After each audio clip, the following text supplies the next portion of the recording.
Hey, it's Chris Schmidt with the Average Joe Sports Show. We have an announcement. I'm back.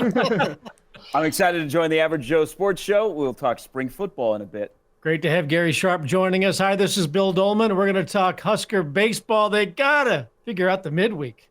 And it's Elijah Herbel. We'll close this show by discussing one of the best sports weekends of the year. It's the Masters beginning tomorrow. We'll hit that and a whole lot more on the Average Joe Sports Show.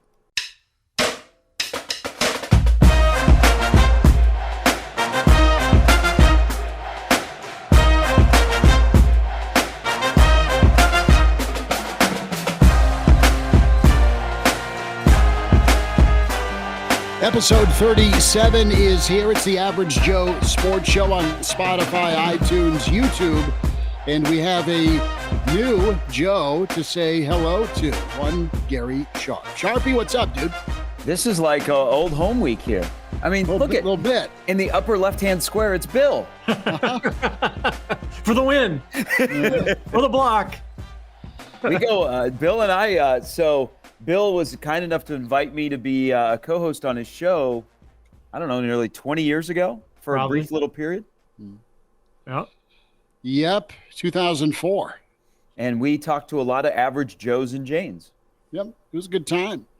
It was a good time. Elijah Herbel's in the bottom corner. I'm Chris Schmidt, the top corner. And who are some of the old Hollywood stars that made their way to Hollywood squares? I mean, it was kind of the who's who of burnt out Hollywood, wasn't it?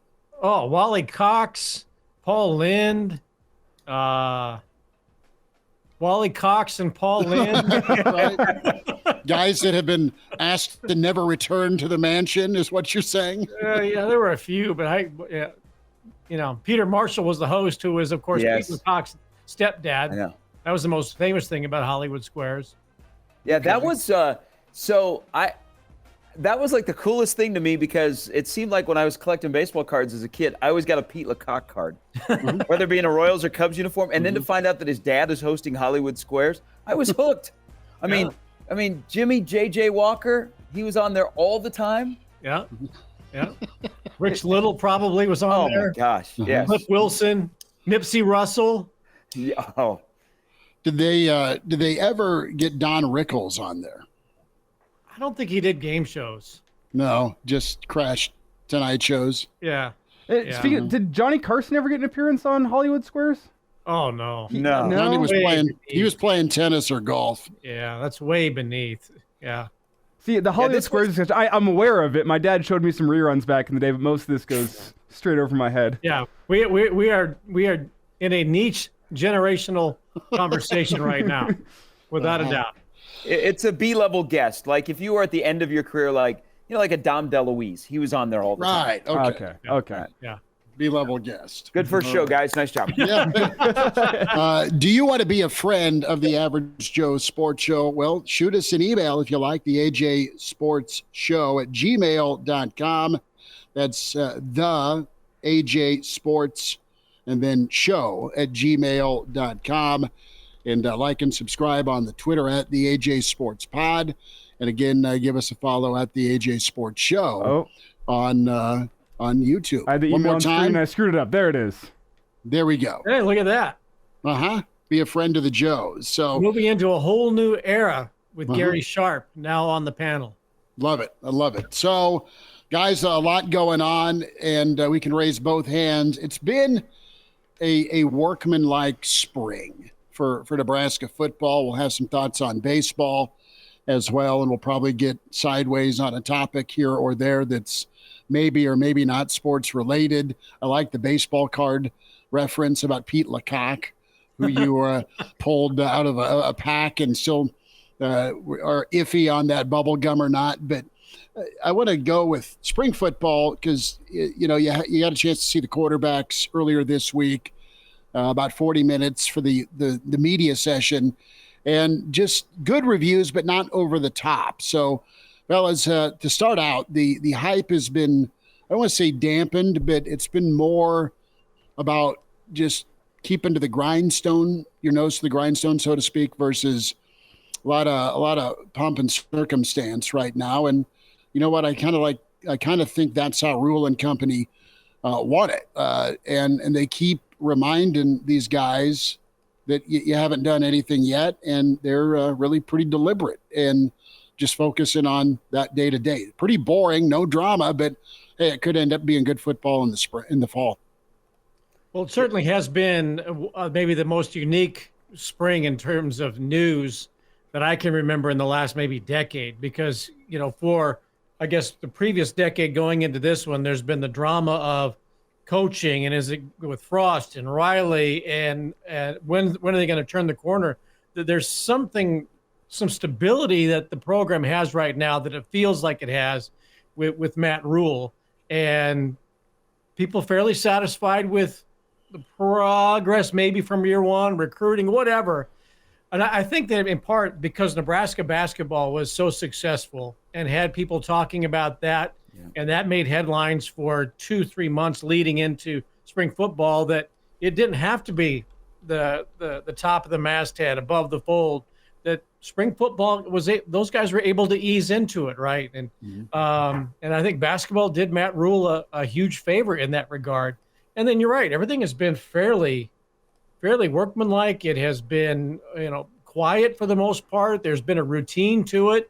And I think most people are just looking forward to the end of April and the spring game when it rolls around. And they've done a good job on messaging and bringing out various coaches who give updates. And who doesn't love listening to Ed Foley as the mid-spring, offering. So I cannot remember a spring session in the last 10 plus years like this one. To me, it's exactly 10 years ago, Bill, and not exactly the same because it's obviously a different coaching regime when you're coming off of different seasons. But in terms of just the lack of juice you have statewide for spring football, really reminds me of that 2014 season, if you remember, because you had Amir Abdullah, your starting running back, was already there. Kenny Bell's starting wide receiver for you.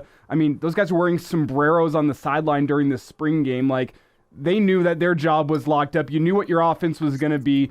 You had Bo Pelini bring the cat out of the tunnel walk of the spring game to try to bring a little bit of juice. Like, that's how far back I have to go to, like, man, what's the state of Nebraska's care level for spring football?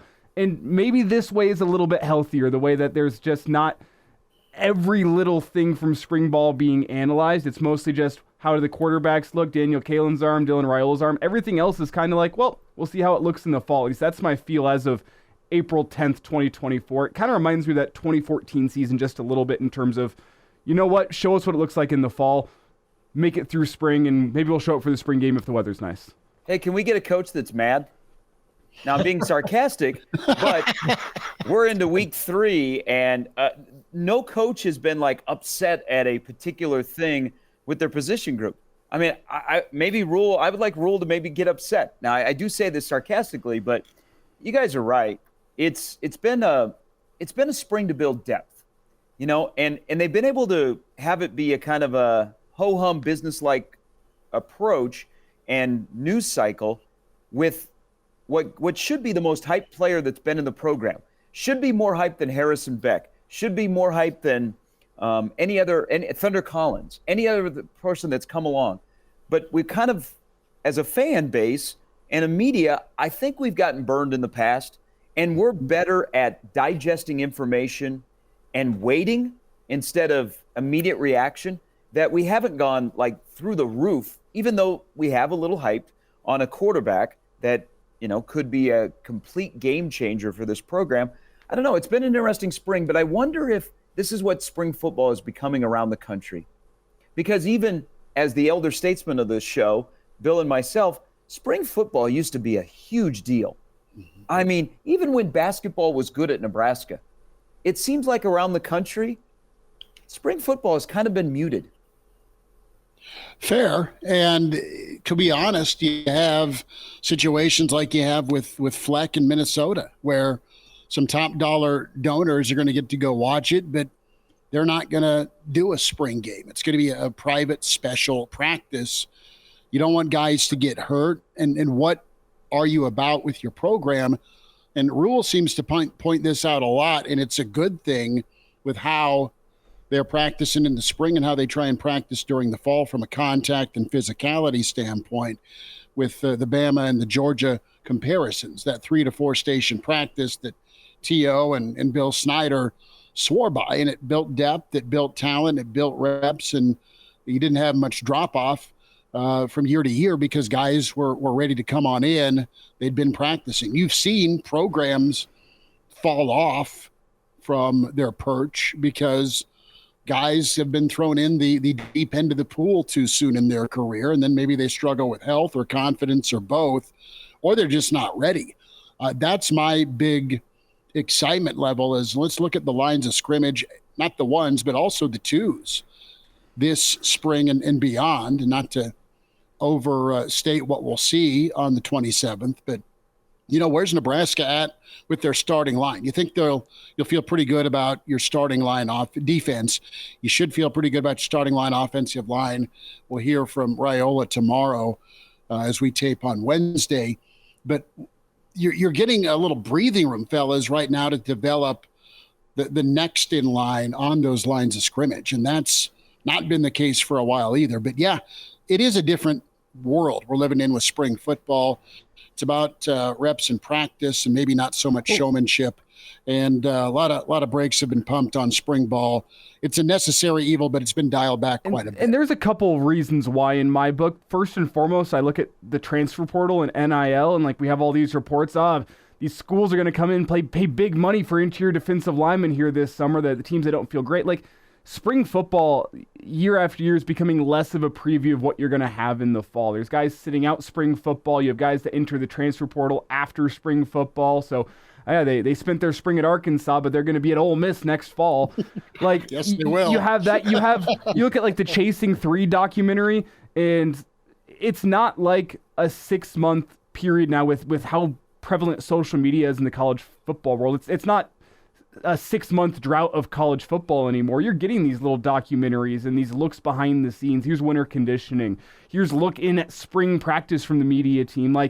It's not, we show up to the stadium in April because it's our only chance to see football between December and August. You get these little looks in on social media. There's a couple reasons why, but yeah, it's just spring football is not the same as my childhood, and I'm sure your guys' childhood, youth into college. You guys, thank you. I lump you together. Once there's a 2-decade gap, it's just you people. I think you're right, though. I think some people are looking at this as, okay, they're scrimmaging, they're practicing. We get a lot more media access to coaches maybe than we have in the past.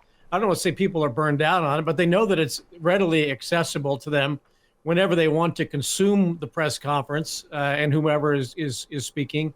But yeah, maybe fans are at a point right now. Look, they're all zeroed in on recruiting already, but is there this wait and see as to let me know who my 110, 120 roster, what it's going to look like when August and September rolls around, and because I can't get attached because some of the people I have been invested in since they were juniors in high school aren't going to be around after their first or second spring at Nebraska. So let me know who takes the field on the tunnel walk, and I'm all in for another 12 months, and then we'll go through the recruiting season. We'll go through the NIL season. We'll go through the transfer portal chapters, and maybe fans are in a situation where I'm just really going to be all in when it's time to be all in, and not right now. What if fans are 7 years is weighed on them of 7 years without a bowl game, close losses, close but no trip to warmer climates,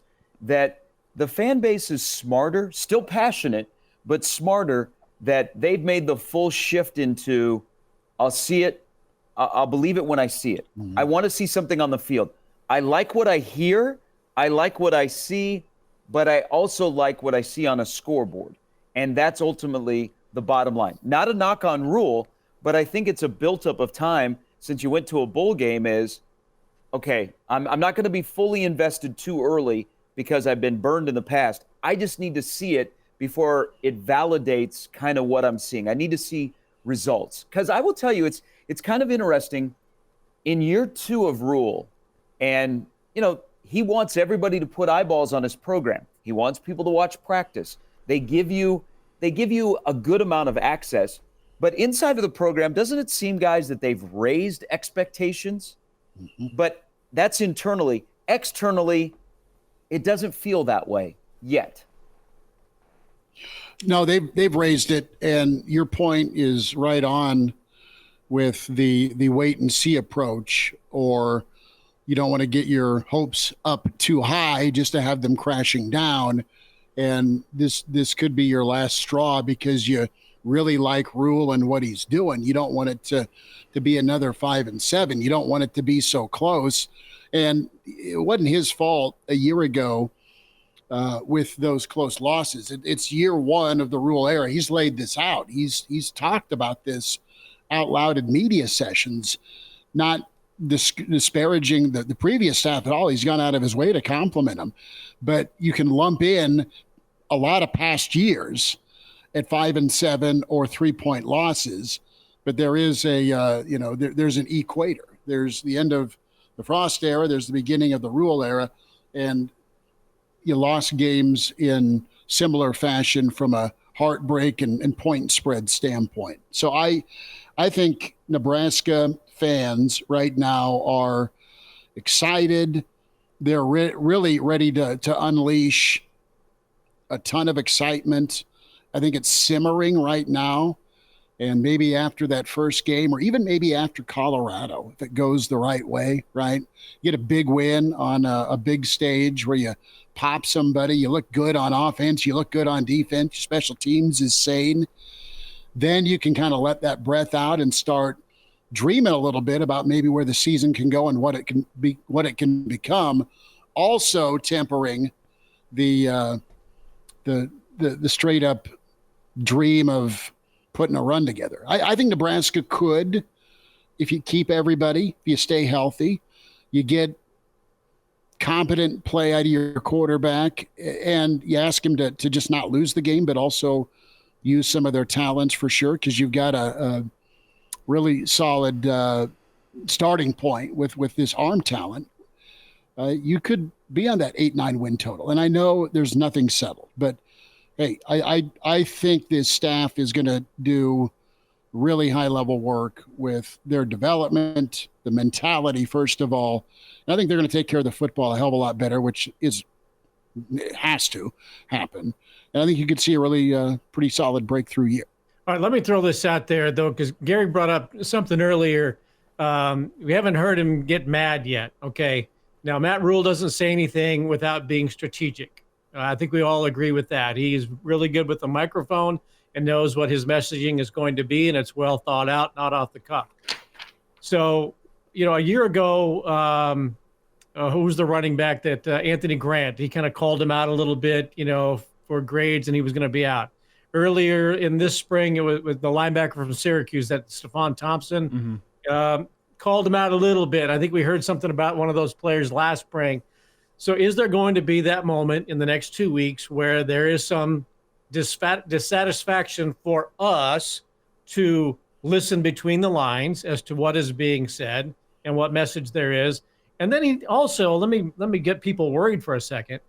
In his meeting with the media, in talking about Belichick and the coaches convention that went on, he had that little phrase in there when he said, "I'm only here for a short time."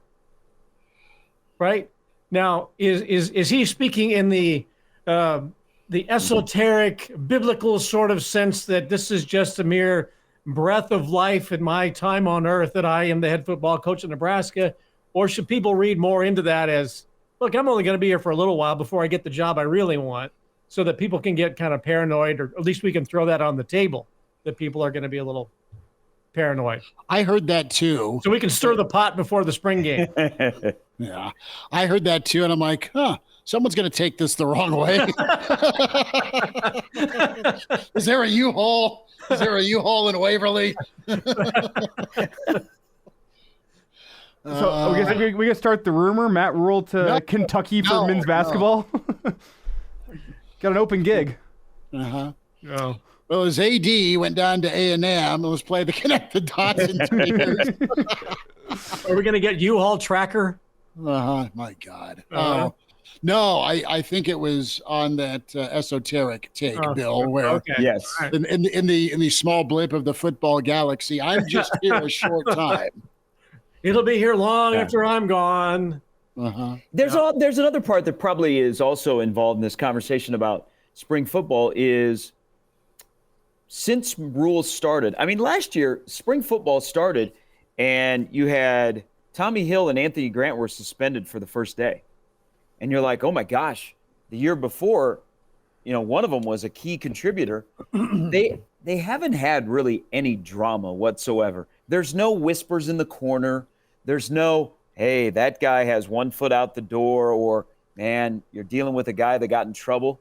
They just have not – it's just a daily grind. It's a work thing. It's not this drama that sometimes we get caught up in. They're just playing football. They're just playing ball. And I don't know, maybe some days that's boring. I think to them this has been an ideal spring because it is a spring to build depth and a spring that is geared towards competition. And I think a lot of the things they do in spring are not for us. It's for them internally. And so that's not as appealing to go, okay, what are we doing here?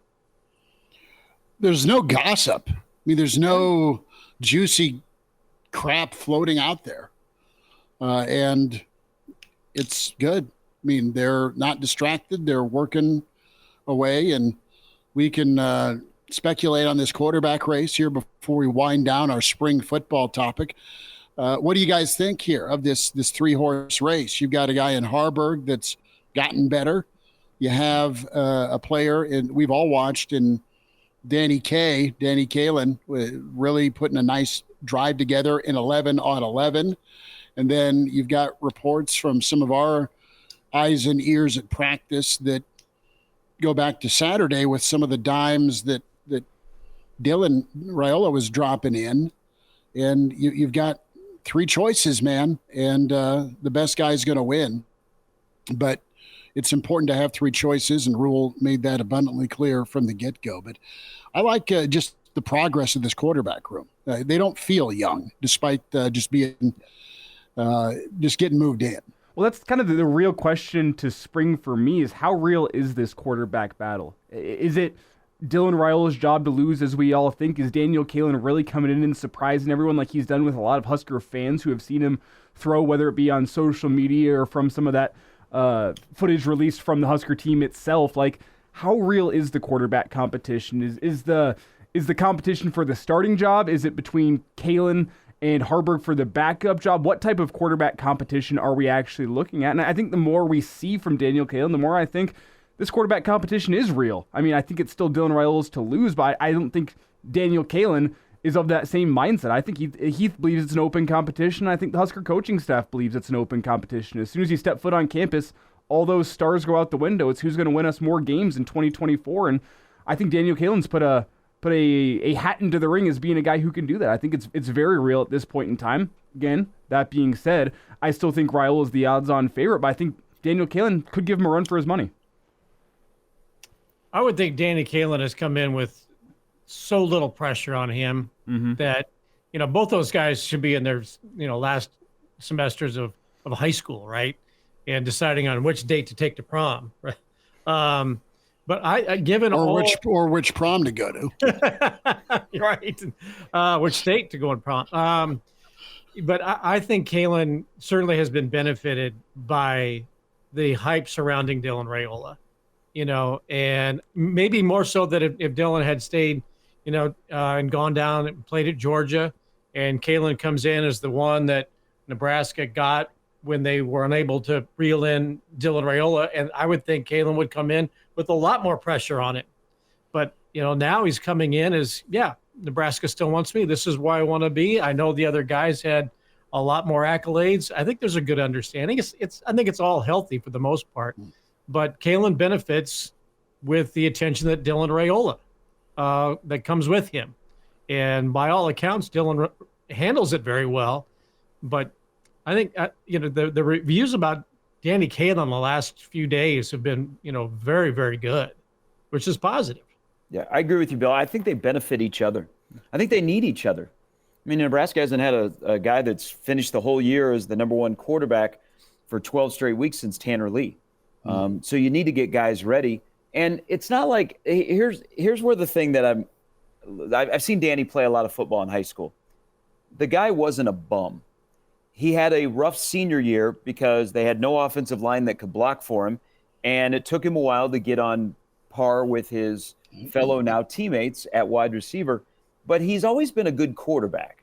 I think he needed some refining. I think he also needed his body to grow up, and we've seen that in a short amount of time. So I think he is, people are going, whoa, look at that ball placement. There is that Danny Dimes. Well, he's kind of the quarterback he's been. It's just we're paying a lot of attention, and the staff has done a really good job. They don't mention one without the other, or vice versa. So they haven't created division, and they're not making fans choose their fighter. I think we all know Dylan Raiola's ceiling and the trajectory of where Nebraska can be if he lives up to the billing. But at the end of the day, Danny Kaelin is as important because out of that position, if you're not the number one guy and you are the number two guy, you always think like you should be the number one guy and how do I get there? Not go and whine about it and be a crybaby and leave. You're like, okay, how do I be that one? It makes the one better, but it also makes you a better teammate. And I think those two young men come across to me initially as really good teammates who are going to be very important to what Nebraska does in 24, 25, 26, and however long they're here. It's kind of a fascinating battle or a position where I think the quarterback position is relaxed. We don't have herky-jerky. Man, that guy doesn't look like a quarterback. We don't have any drama. They're just quarterbacks. Nebraska's finally got guys playing the position that play quarterback. With a quarterback coach. Which I think is ideal in the timing. I know all three of us have talked about this. Timing is everything.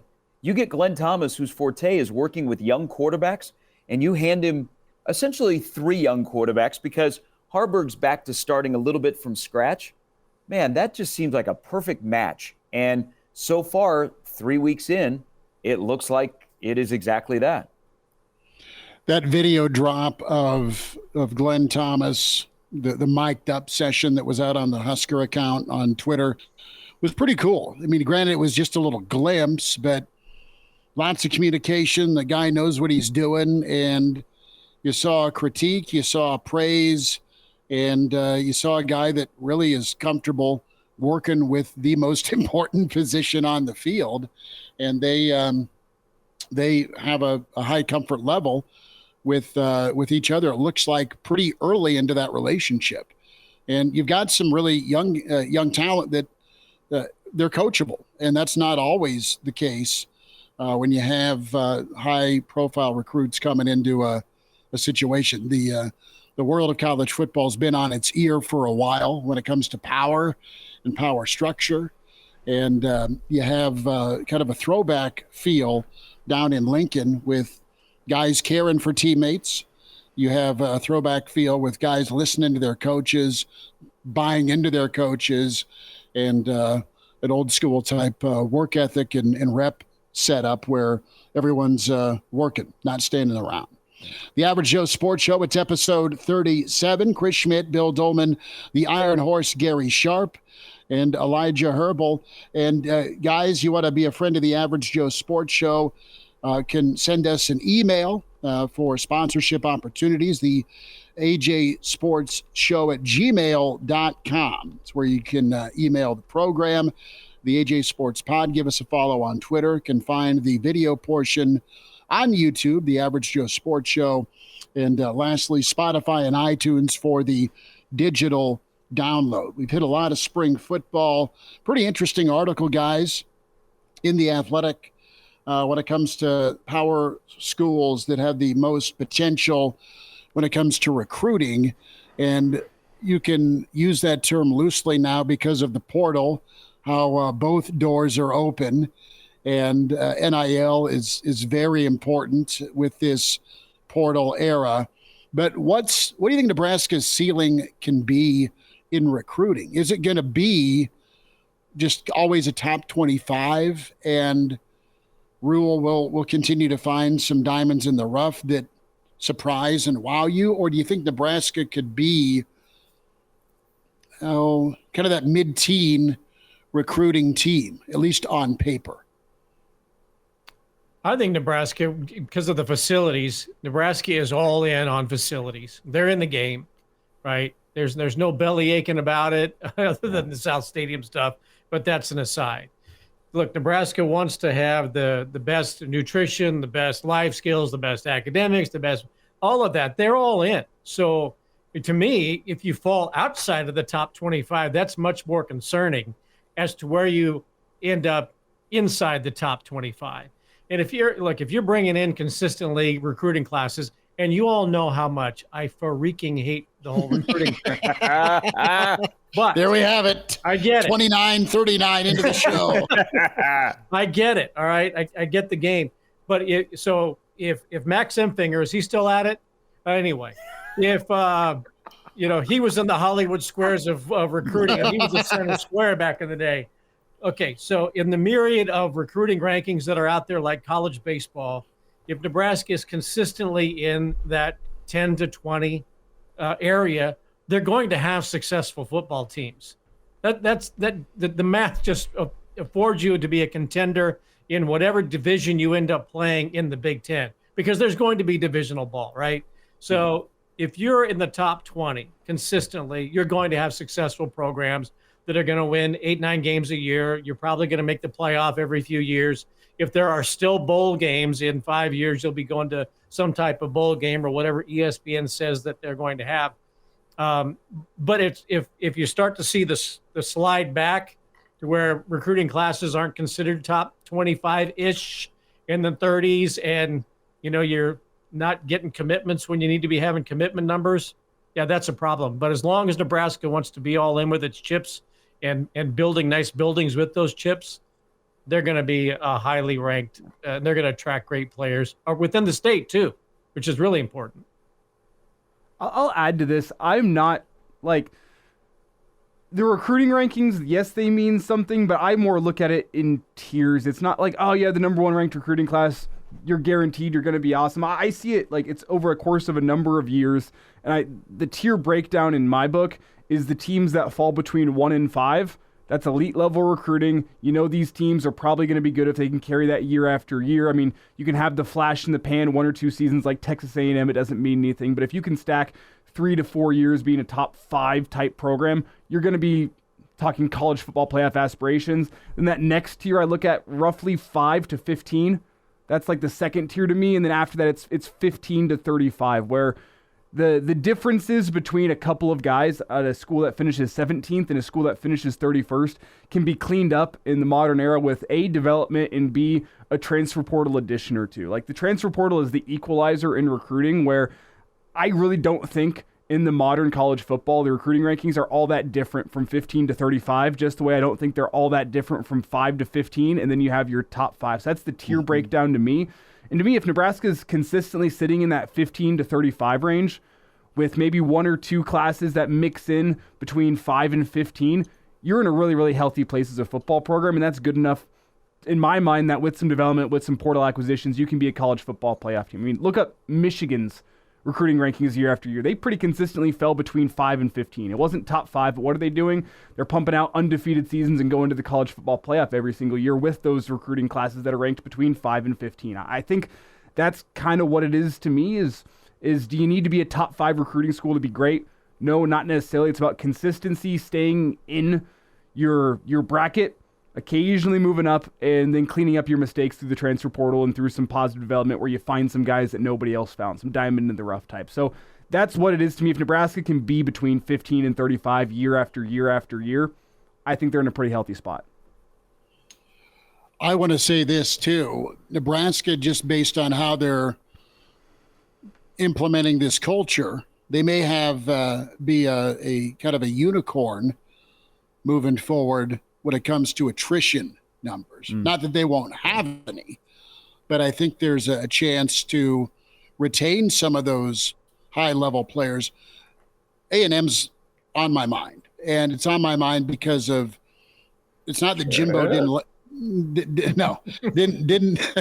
didn't land great recruiting classes. They did.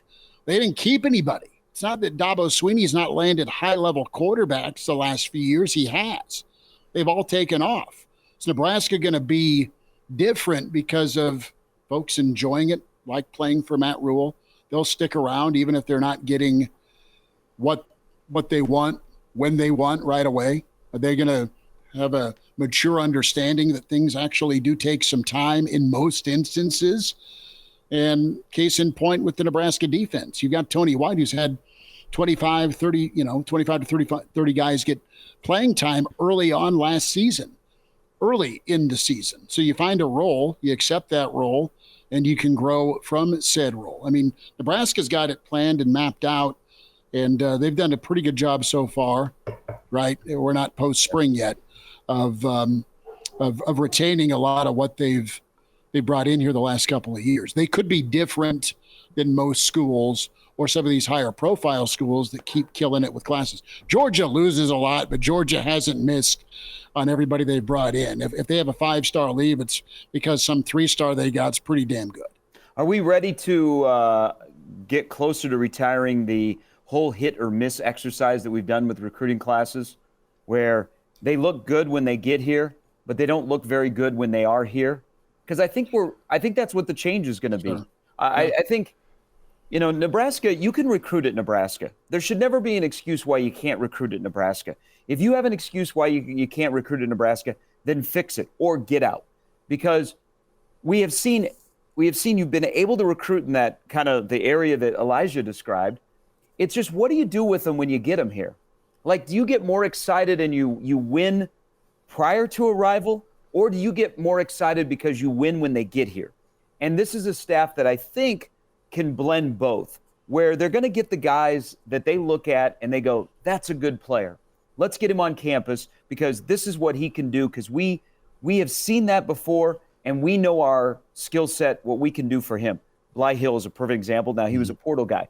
But we do well before they get here, but we do even better when they get here to develop them. I mean, we're hearing some guys that are ready to take that year 2 in the rural culture, that jump that is so vital for Nebraska getting a winning record this upcoming season, that we might be ready to blend both, where, the Iowas of the world that didn't necessarily get big ratings, but man, they developed some dudes and sent them on to the NFL. And if you had to re-rank their recruiting class, you'd be like, wow, they are a top 15 to 20, but initially they were 30, 25 to 35, somewhere in that range. I think Nebraska will be able to stay in the 15 to 25 range, but also when guys are done with their career and you play the let's re-rank them, they're still 15 to 25. Mm-hmm. That'd be ideal, but you're not wrong. Good example too with Iowa, what they're perceived when you come in versus what you are when you go out, with how many first-round tight ends, for example. Guys, let's shift and talk a little Husker baseball. Midweek problematic here the last 2 weeks for Nebraska. An RPI opportunity last night in Lawrence. It was home run derby, or at least it was extra base hit derby, where Nebraska lost to Kansas. A slugfest, a lot of unearned runs for the Big Red early on, hurt them. And Nebraska's got to regroup and get ready for Rutgers and Creighton after that. But Nebraska's got some soul searching to do. Don't want to overreact to it. I mean, they're still sitting fine for postseason, but we're getting to the point where what's the reality of a regional hosting opportunity out of the Big Ten? Yes, even if you do win it, where's your strength of schedule? Where's your RPI? They didn't take too big a hit RPI-wise when you lose to Creighton. Kansas is out of a really good baseball league in the Big 12. But moving forward, they better respond the right way when it comes to Rutgers this weekend. Will got tossed. I was watching last night in the 7th. He had enough. And his team responded. He wasn't the only one. No, his team had responded, but they just couldn't quite push it across. Sharpie, what do you think here of Nebraska's last couple of Tuesdays? Well, he should. I mean, he. There was a reason he got tossed last night, and I don't blame him. That was a poor call in the check swing. I don't know. It's I brought this up in a conversation earlier today. And let me put this out there, and then I'll respond to what you just asked me, Schmitty. Do we judge college baseball teams around here by their midweek with the weekend, or just solely on the weekend, where you don't have the depth of pitching, where you have a solid 4 and a 5 that could be possibly a 1 or 2, But, man, you have a good one, which Nebraska does. They have an excellent number one in Brett Sears. The 2 is kind of a mixture of guys, but they've been okay on Saturdays of conference weekends. Do we judge by the midweek? Do we judge by the conference series weekend? Or do we judge by the whole thing? Because you've seen this, and I'm not just bringing this up because Nebraska's lost back-to-back Tuesdays and Will in the last 2 years is 6-8 in the midweek. But, man, those midweek games get kind of wonky. I mean, they get wacky, and all of a sudden you don't know who's pitching, and a lot of guys are pitching, and next thing you know, you're giving up 5 earned runs. I don't know, but they've hit the middle of the season. It almost feels like they're at the wall, and Will is trying to carry him over the wall. Like, guys, we still got 20-plus games to go to get to where we want to be. We can't let up now, even if it's Kansas on a Tuesday night in Lawrence or in New Jersey this weekend. I don't know. He after the game, I thought, pushed his first button on how this team responds to a stretch where they're 2-3. But in that 2-3, they won a conference series, and they're 5-1 in the league.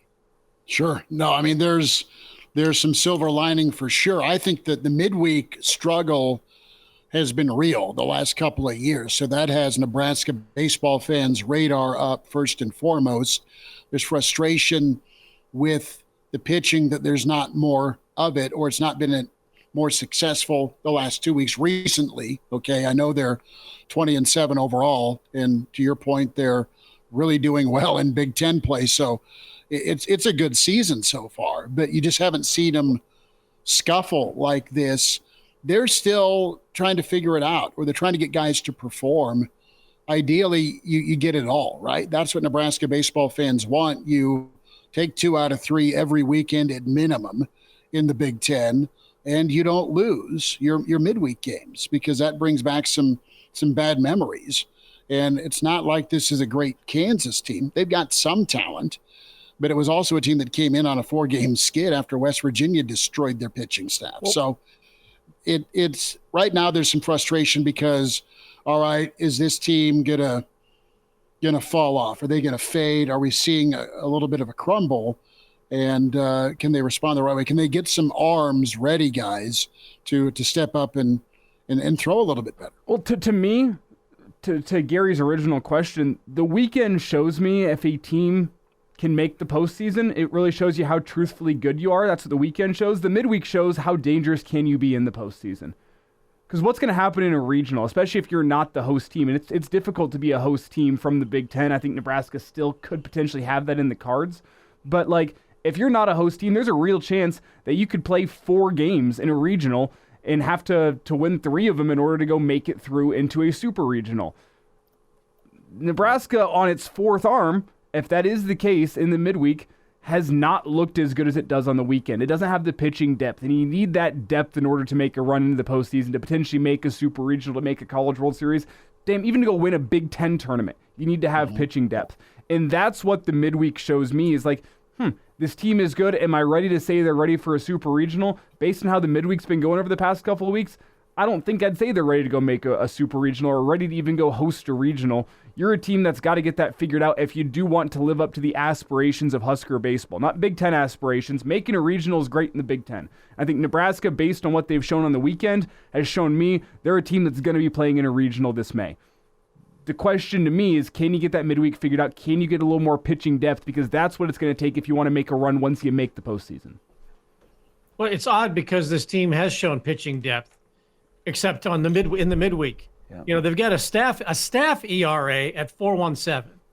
I mean, that's pretty unheard of. Which was 3.88 prior to last night. Yes. Right. Right. Then, they're top 25. But the starting pitching depth, Elijah, to a little bit to your point there, they got to find a 4th starter. And last night their starter went 1 2/3, gives up 5 runs, gets chased, and the next thing you know, Nebraska's used 7 or 8 pitchers last night. They got to have that midweek guy giving you 5 innings, right? And then maybe you use 3 or 4 guys out of the bullpen on Tuesday and Wednesday, and then they can come back to work on the weekend. Nebraska on the weekend Nebraska on the season is 22-8. And on the weekends, it seems like it is a 20-plus win team. But then they get to the midweek, and it looks like they're 12-8, and they're scuffling and they're fighting, and they're can they get over the hump and win a midweek game against Kansas, against Creighton. And I look at their schedule coming up. They'd have Rutgers. Okay, get past Rutgers, who's pretty good, right? And then it's Creighton again.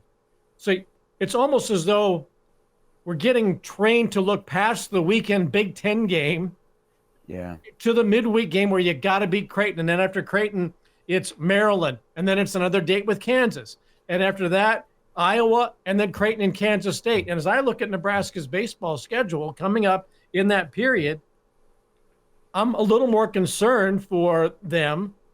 Creighton twice, Kansas and Kansas State. Those are, you got to win the Big Ten series, but those 4 games in midweek are, to me, crucial for this team hosting a regional and making it to the tournament. Mm-hmm. But that's where they really need to. The midweek games are the most concerning to me, because I think Nebraska's got a lot of pieces in place that make them a hard team to play. The fact that they've stolen, 47 of 64 stolen base attempts. I mean, they've been thrown out a lot, but that's like, teams having to prepare for the 3-3-5 defense. There are not many teams in college baseball or any level of baseball anymore attempting 64 stolen bases after 30 games. Well, and that's kind of the weird thing about this team, Bill, is there's a lot of things to like about this Husker baseball team. There's a lot of things that make them good, but there's a couple of issues that are holding them back. And I look at it like, I think the biggest issue with the midweek, which is, again, back to my original point, like why I think it's a warning sign for the postseason, is they have, I'd say, 4 or 5 guys out of the bullpen that you feel confident turning to go and get 3 outs. I don't see a guy that you feel confident turning to say, go get me 9 outs. Hey, it's the 5th inning of a regional baseball game. We want to use Will Walsh again 2 days from now. He's at 60 pitches. Can you go get us 9 outs, get us to the 9th inning, and let us turn it over to the closer? Like, I don't see that guy in the roster right now. That's a difficult guy to have. You don't see that around the country. I mean, remember Cops from Arkansas? Like, that was what his bread and butter was go and get 9 outs, go get us to the 9th inning. Hey, you've only thrown 25 pitches in 3 innings. Go finish the 9th, too. Like I just don't see a guy that the Husker baseball team has right now that I would feel confident turning to go get 9 outs. And sometimes all you need on a baseball team is one of those guys, but Nebraska doesn't have that guy right now. Guys, we'll wind it down, and it's been awesome to bring in Gary Sharp, episode 37, and have him with us. Bill Doleman, Elijah Herbel, Chris Schmidt. You can find the show on Spotify and iTunes, and subscribe and like on the YouTube channel, the Average Joe Sports Show, the AJ Sports Pod. Give that a follow, and we'll be bringing you more Nebraska thoughts. Is it true or false for you, as we go around the horn here to say goodbye, the Masters going to Augusta? Is it a bucket list item? True. Yeah, true. Okay, true. I'd say Have yeah. you? Yeah. More so than a live tournament. Well, let's hope we do. We're at a crossroads in golf. I'm sorry. We need to figure that out. But for me, it's a bucket list, and I'm very proud to say that 11 straight years I've been denied in the lottery. I was going to say, you've tried to go. I have saved all 11 of those emails, Augusta National. My high school band teacher, Mr. Mateer, shout out to Mr. Mateer. I doubt he's listening, but maybe he is. He actually got accepted to be one of those people that holds the quiet sticks at the Masters until he learned that those people have to pay. You get a ticket in, but you have to pay for your own ticket in. You have to pay for your own accommodations. You have to pay for your entire journey down there. So that's how some people make it into the Masters, is they skip past the line, they get a hold of one of the quiet sticks, but you still have to pay for your entire trip down there. So that is something to note here, Gary. If you'd like to get a fast route to the front of that lottery, if you're willing to hold a sign, hey, get busy in shop class. But no, the Masters absolutely is on. Like, I have my own sports bucket list. I have my own sports bucket list. I don't think the Masters is at the top. It's up there. I got a World Cup final. I'd like to see one of those. A Super Bowl. I want to see the Japanese Summer Koshin Baseball Tournament. It's their nationwide high school single elimination baseball tournament that per capita has a higher viewership of the finals than the Super Bowl in the United States. Higher per capita viewership. A whole bunch of Japanese stars have been made in the Summer Koshin Tournament. I want to see that. I want to see the Masters. And then to cap it all off, I'd love to see a Tottenham Hotspur game, but that's bottom of the list. That's just a personal one. But, like, it's on the sports bucket list. Go see the Masters. Well, as you've noted earlier in the show, that you have a lot more time to check off the bucket list than we do. So, on the flip side, though, you guys are closer to retirement, in which case you'll have a lot more time. Wow. Jeez. Just kidding. We work in sports talk radio. We don't get retirement. We got three average Joes and we got an average Joey. That's right. Do you like gladiator movies? You ever seen a grown man naked? You like the gymnasium, Joey? Yeah. Still average after all these years. What a way to end the show. I'm going to say Kentucky Derby's right up there for me with going to Augusta. I have some friends. My buddy Jacob's gone down to the Kentucky Derby the past 2 years and had the time of his life wearing his crazy coat he ordered on Amazon. He loves it down there. Highly recommends it. We'll be back at you next time. Sharp, you've got an intriguing thought bubble up there. No. Like Kentucky Derby is, but I don't know that I would. I like horse racing and I like to gamble, but that I don't know it. Yeah. That would just be purely for the insanity of being in the infield. Okay. Yeah. Well, good enough. We'll be back at you next time with the Average Joe Sports Show. For Bill Doleman, Gary Sharp, Elijah Herbel, Chris Schmidt. Talk to you next time. Thanks.